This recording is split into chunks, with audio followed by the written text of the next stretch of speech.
I had a little altercation with a tool one time, and I'm one of these individuals you don't challenge. If you challenge me, I'll find a way to do it by hook or by crook, or I'll die trying. But I picked up one of these things called a skew. And the first time I tried to use this crazy thing, I wanted to use it for a throwing knife. Because it caught in the wood, scared the living daylights out of me, and I was about ready to start doing this with it. But it kind of glared up there on the counter for a long time, and I thought, I'm going to learn how to use this tool. And I have found out that it has applications in bolt turning, limited. Spindle work, I do a lot of spindle work. I like making Christmas tree ornaments, miniature bird houses, boxes, tops, all these kinds of things. But one of the challenges that I ran into, I saw this guy on YouTube, I think, was making a captive ring. And I thought, well, that looks like fun. Yeah, it is. The trick of it is getting made and not breaking the ring. And it also goes into learning how to use your tools. That's important. And I got a hold of a piece of steel today, or a piece of metal. It's my captive ring tool I use for my bigger captive rings. And I do have a small machine shop.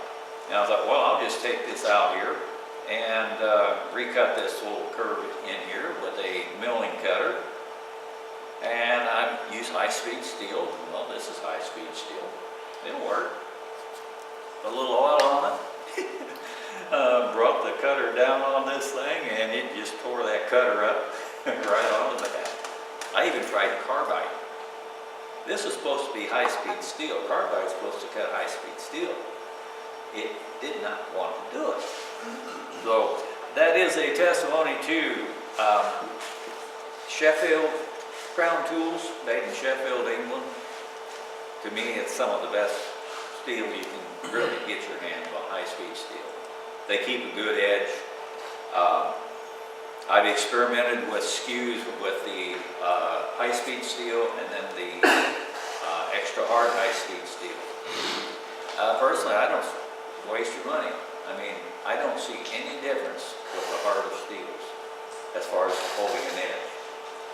But if you're going to make captive rings, or something, these round, you can make different sizes. You can go with the mini, and then somewhere in between. And this is actually the way you start cutting a captive ring. This is the first step, just laying it out, start rounding it off, and then finally the party line. And it can be a frustrating project, or it can be a lot of fun. I'm not a fan of Harbor Freight, but they do have a package of, there's 3 different tools here. They look like ice picks and all various things. I repurpose a lot of things. When I started making miniature bird houses, the little scraper that I used to hollow out the globe, they wanted $25 for. And call me cheapskate. At that time, I went out and bought a 95-cent screwdriver and took a propane torch to it. Then a crook in it, like here. And I've been using it for about the last 3 or 4 years. It's not high-speed steel. No, I didn't temper it. I have a problem with tempering metals because being colorblind, I don't know what straw color looks like. But I repurposed that tool. And this is really something I just started working with, and I like it because it's the easiest way I can separate those when you're making them. First thing you want to do is, like there, you want to set it, kind of get an idea of where you're going to make your captive ring.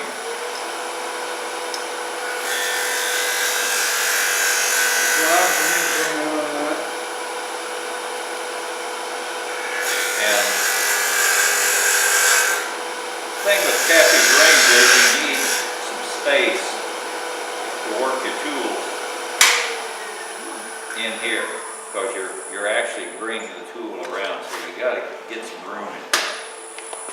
So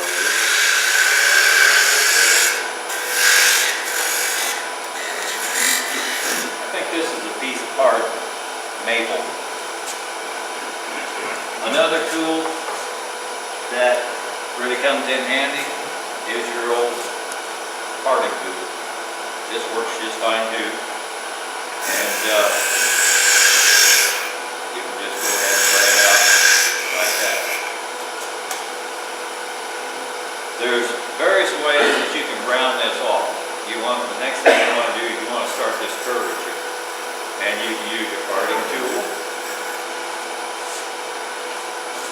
One of the things I usually teach if you're in my shop is if you're going to learn how to turn wood, learn how to do it with both hands. It's easier when you're learning than it is after you've done it for like 3 or 4 years, because you'll get frustrated and you'll say, oh, well, I'm just going back and do it right-handed. Okay, if you basically set off or lay off your 2 lines here, say, the first thing you're going to want to do is start rounding the outer edges of this to make your bead. And you can use the parting tool.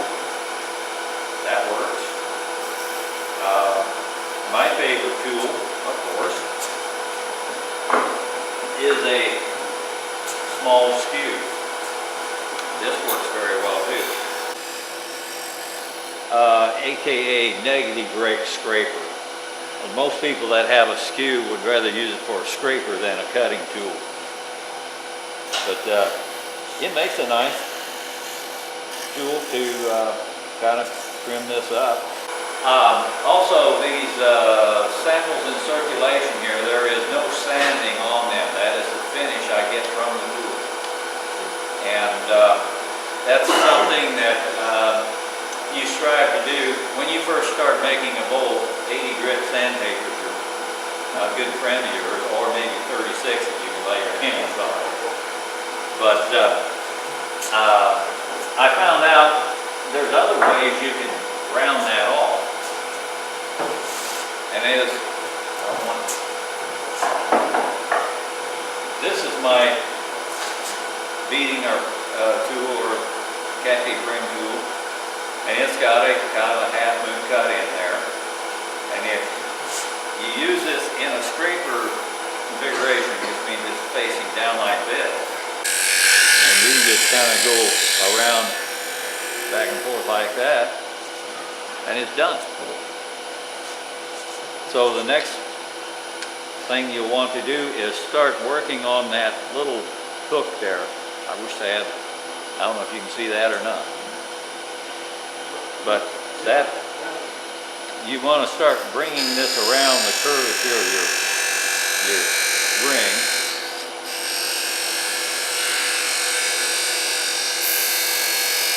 And parting it off. And you can see there's a little smoke coming out of that, which happens. But I found out that this burn mark here.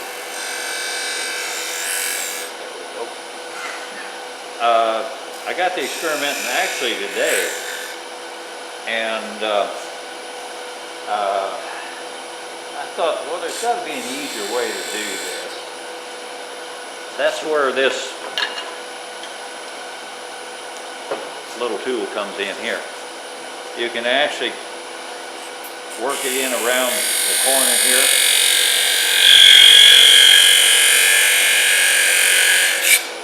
And when you see shavings like that, you're cutting the wood. This is actually being used like a scraper. But if a scraper is nice and sharp, it will still cut the wood very well.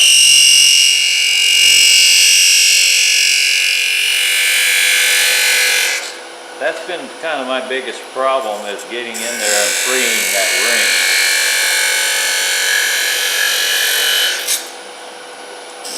Or some woods will burn more than others will. Before I really release that ring, I want to come back in. I keep grabbing the skew.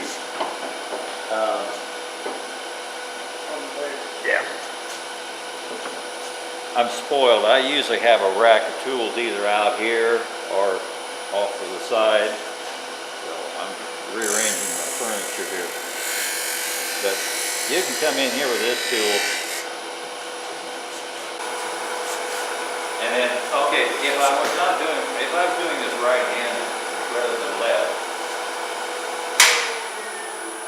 I've got a chuck right here. And if you get your hands over here too close to it, it likes to chew on the back side of your hand. So to me, it's a safety issue too.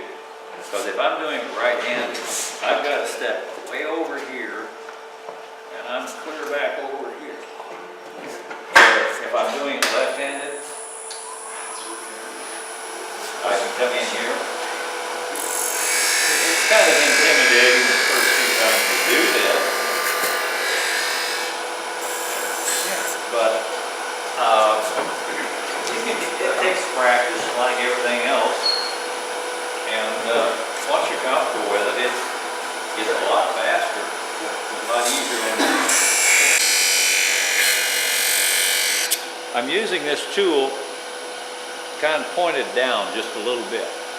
A scraper is usually used straight, horizontal, or actually tilted down. And in every tool that you own in your, I call it our arsenal, the scraper is the safest tool that a beginner can use.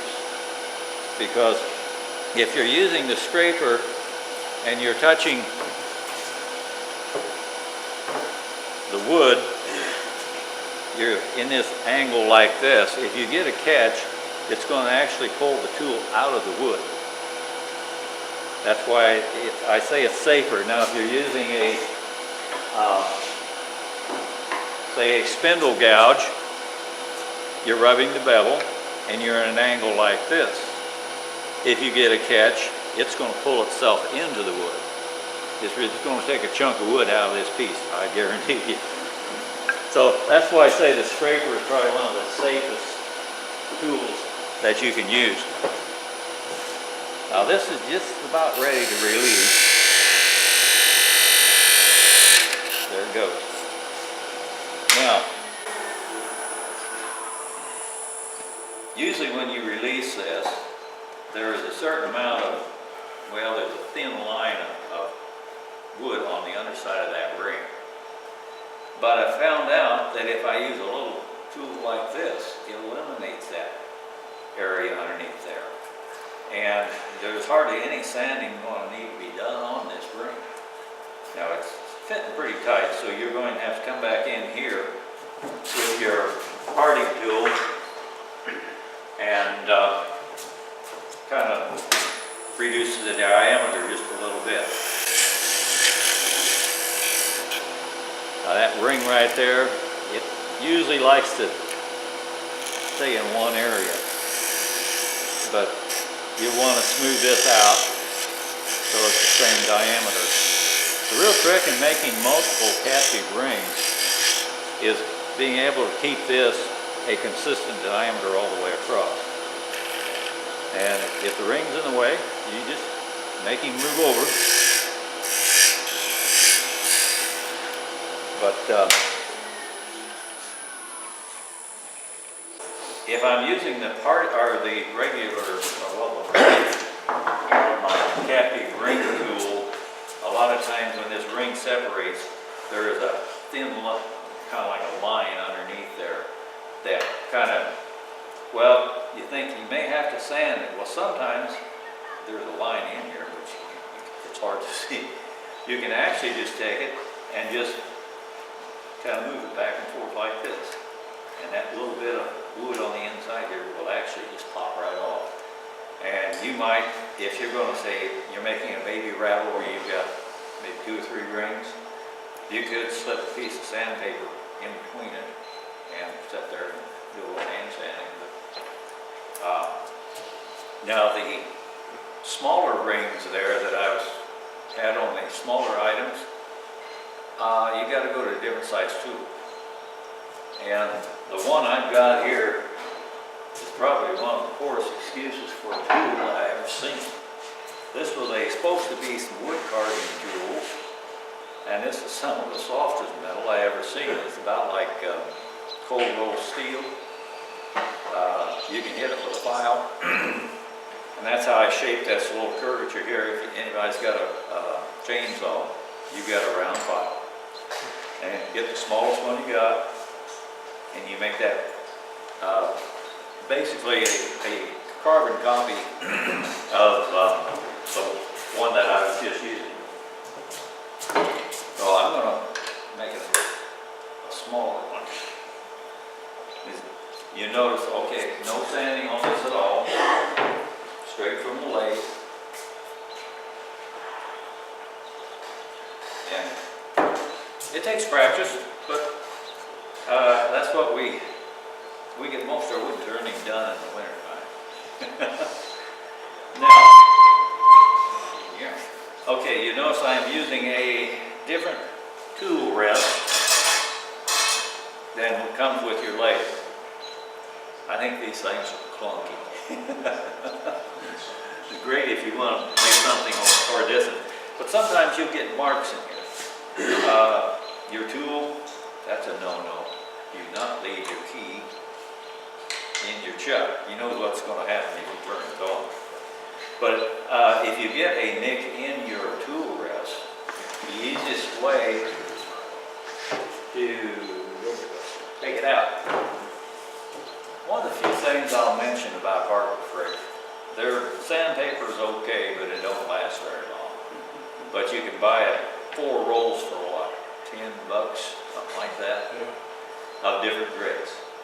And the easiest way, if you got a groove in here or something, is to take a 220 grit sandpaper and just take it back and forth like this. And that'll actually, I do that on this type of tool rest too. In fact, the one I've got a 1642 just like this lathe here, except it's the 220 volt version, which means I've got a 2-horse motor. But you always want to make sure that your tool rest does not have any nicks in it. Because if it does, and you're doing, say, something like a table leg or something, and you're grinding the glue down, well, every time you hit one of them notches, you made an extra little groove in whatever you're making. But that's an easy way to eliminate that. Okay, we're going to work on a smaller one. I'm using a Vic Mark check. This is the smaller version. This is the one that usually goes on my mini lathe. And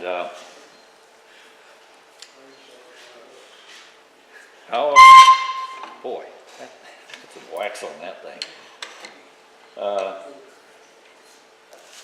When you put something in here, you'll have a little bit out of round. That thing's not going to get in very close. And what you do, you just look at it, find the high spot, and just give it a little smack like that, and it's running true now. If I turn this on, it's pretty close.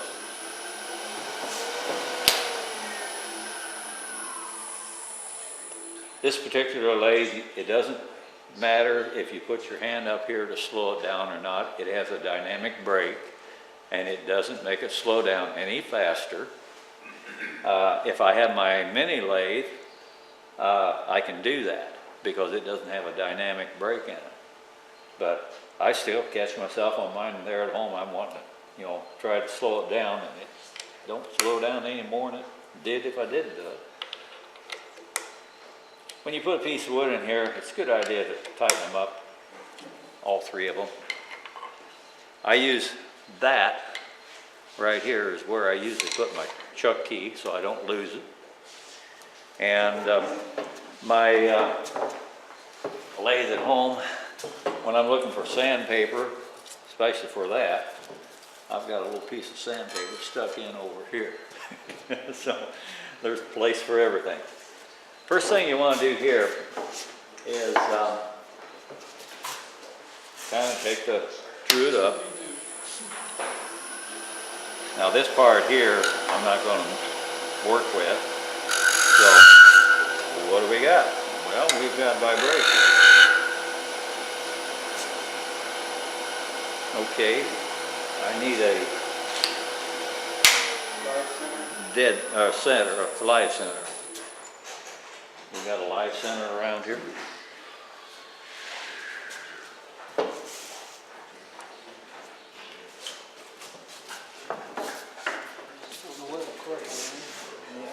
I usually have one with me.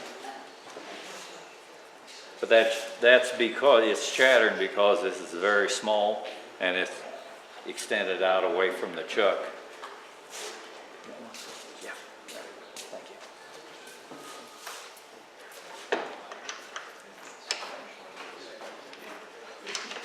The bearings on that are just about shot, aren't they?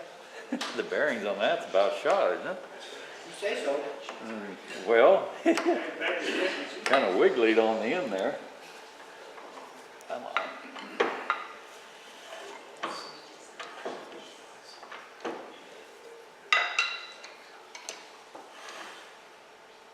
Now, the first thing I do before I bring my center in, the light center in, is actually I'll come over here and I'll make a little dimple in here. And when you bring this in,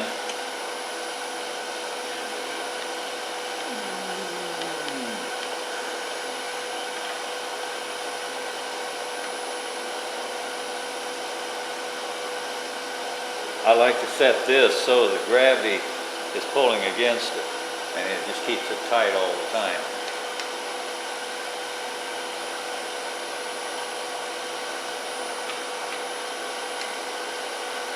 Okay. Now if I come in here,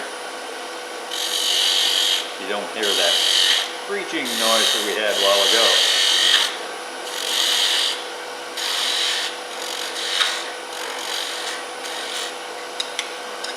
Screw this up.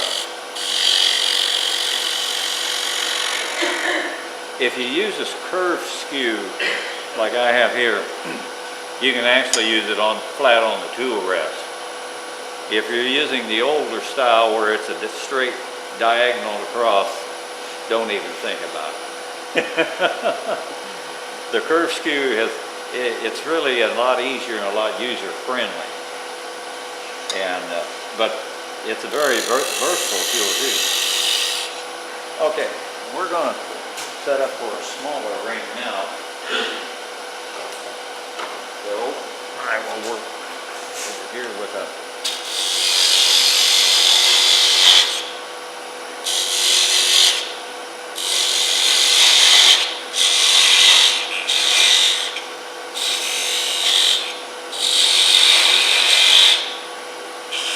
enough room here. Okay. I haven't used this one for a while, so we'll find out if it still works. But it's still the same principle. Right there, I've already got it rounded off. And then you just start working in off the side.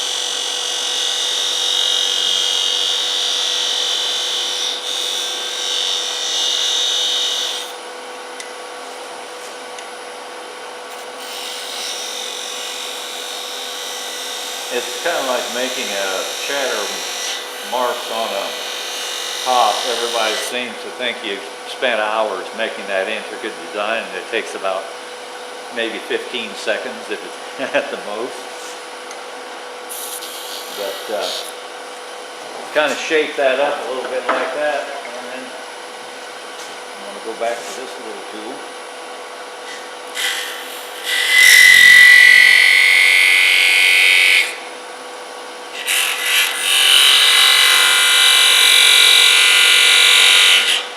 I can see that this needs shape a little more.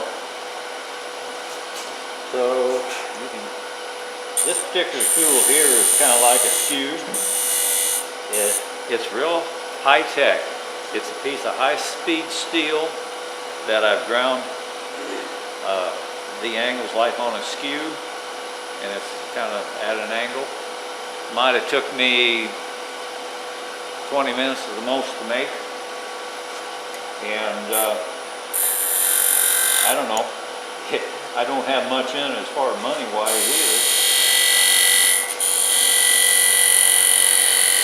And I don't know, I've got to the point where I think it's a lot of fun to make your own tools. It's a lot cheaper too.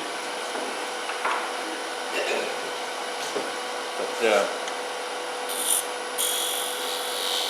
as you can see, there's nothing really complicated about doing this. It's just a matter of learning how to do it and how to use your tools, which really is the secret of wood turning. Once you learn how to use your tools and you have the confidence to go with it, that's the big factor there, is confidence. How often have you said, well, I don't know how to make that? Well, my first question after that is, have you ever tried? No. Well, give it a shot. You might be surprised what the outcome will be. Okay, that come off a little earlier than I thought. But again, just come in here and do that. I'm going to get rid of that. Has anyone cut themselves on a piece of wood that they turned in their lathe lately? It's something, a lot of people don't realize, that when you're especially working with walnut or cherry, you can make a real sharp edge. And all you got to do is touch it, and it's just like a razor blade. So always watch and eliminate any sharp edges. Well, this guy here, he's giving me some problems, so, but I'll just run him around. Now, I don't see anything that complicated about this. Do we have a President's Challenge coming up? Making a captive ring? Might be something you might want to try. Jerry just called.